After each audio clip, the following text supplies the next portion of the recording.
muy agradecidos por concedernos esta entrevista a DEF y a DEF TV.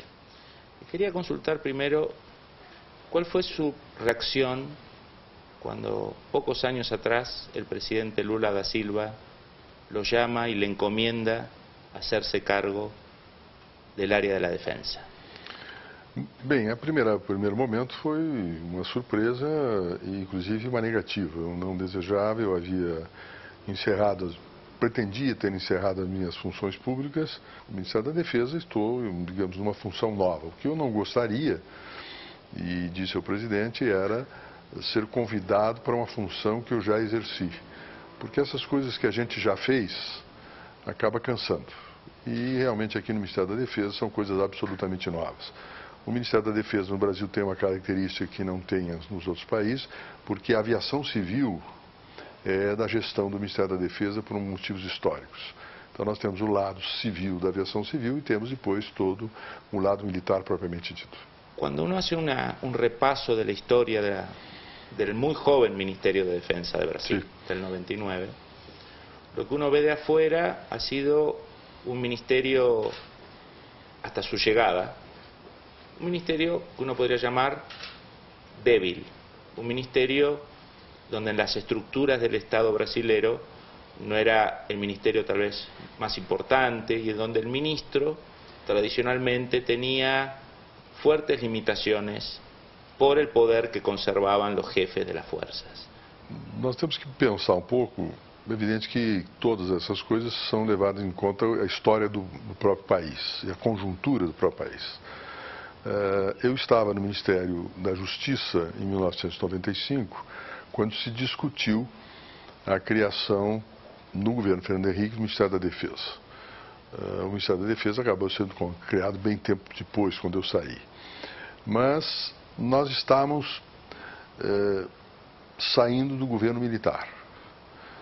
Saímos do governo militar em 1985 e iniciou um processo de transição.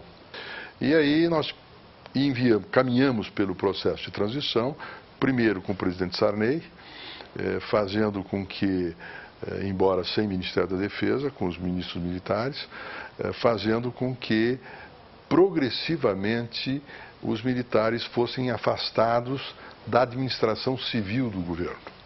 Com o presidente Fernando Henrique Cardoso, nós aumentamos o afastamento, digamos, a civilização, tornar civil alguns setores, que continuou nesse processo e cria o Ministério da Defesa. Mas, efetivamente, naquele momento de transição, o Ministério da Defesa foi criado de uma forma, eu não diria débil, mas uma forma viável naquele momento. Ou seja, as condições políticas daquele momento permitiam essa situação. Quando eu assumi, isso continuou.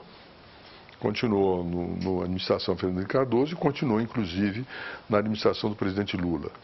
Já na administração do presidente Lula, o primeiro-ministro da Defesa do presidente Lula, o embaixador Viegas, começou a estabelecer uma espécie de cultura. Qual era o problema básico que existia? É de que todos os civis brasileiros e políticos brasileiros viam a questão da defesa como algo exclusivamente militar. Ou, no imaginário desses civis brasileiros, vinculava-se defesa com repressão política, com perseguição, etc, etc. E não queriam tratar de defesa.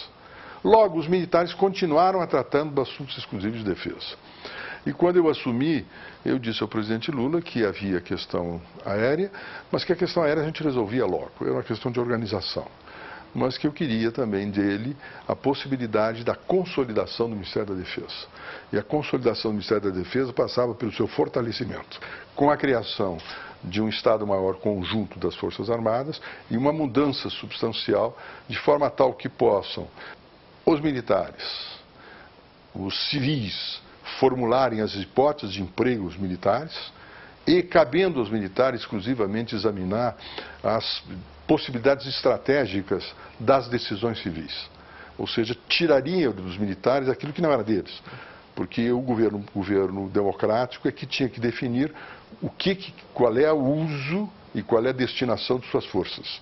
E com isto nós então começamos um processo de fortalecimento. A agenda da defesa é uma agenda do governo civil, não é uma agenda exclusiva do governo militar.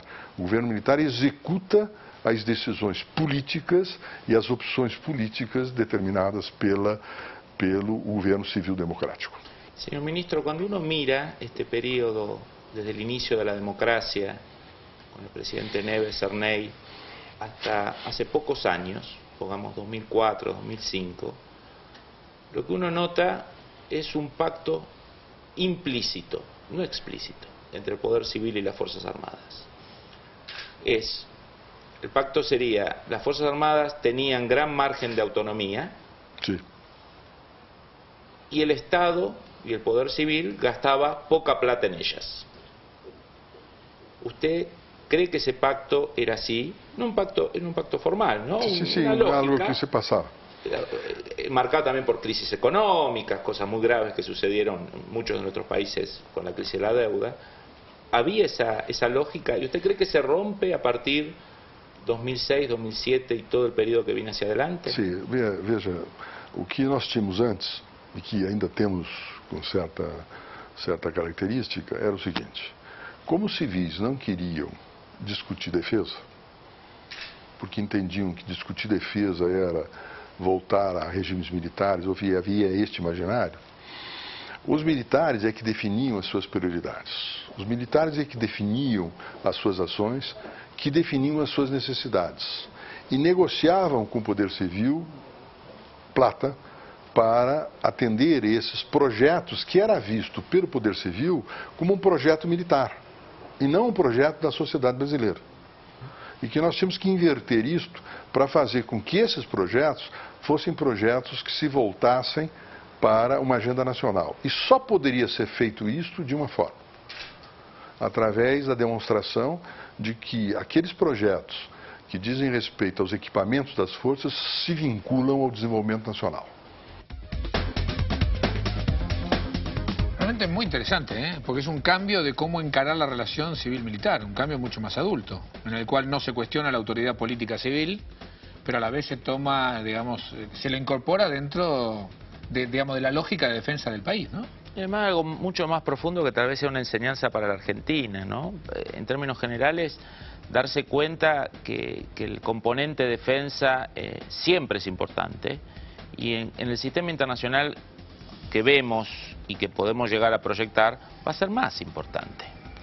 Y Brasil eso tomó conciencia, digamos, aspirar a las grandes cosas que ellos aspiran a nivel político, diplomático, económico, y tener 12 aviones para decentes para de superioridad aérea para sobrevolar el equivalente a la mitad de Europa, es incoherente. Bueno, eso lo están arreglando. Y lo segundo, que creo que esto lo refleja todos los ministros, pero especialmente Jobim, esta idea que las Fuerzas Armadas no son el enemigo, el rival, el actor a limar, a controlar. Ya están controladas, respetan la Constitución, buscarán su margen, habrá ineficiencia, como en toda burocracia, pero que es gente de uno. Claro. Él se siente jefe de esa gente. Digo que es alguna experiencia que tendría muy bueno en la Argentina, ¿no? Que los ministros, que las autoridades sientan que son sus hombres. Claro. Digamos, no es un objeto extraño que yo miro con mirada torva. Son mis subordinados y yo los tengo que retar, pero también los tengo que premiar y tengo que confiar en ellos para que ellos confíen en mí. Toda una enseñanza para la política argentina.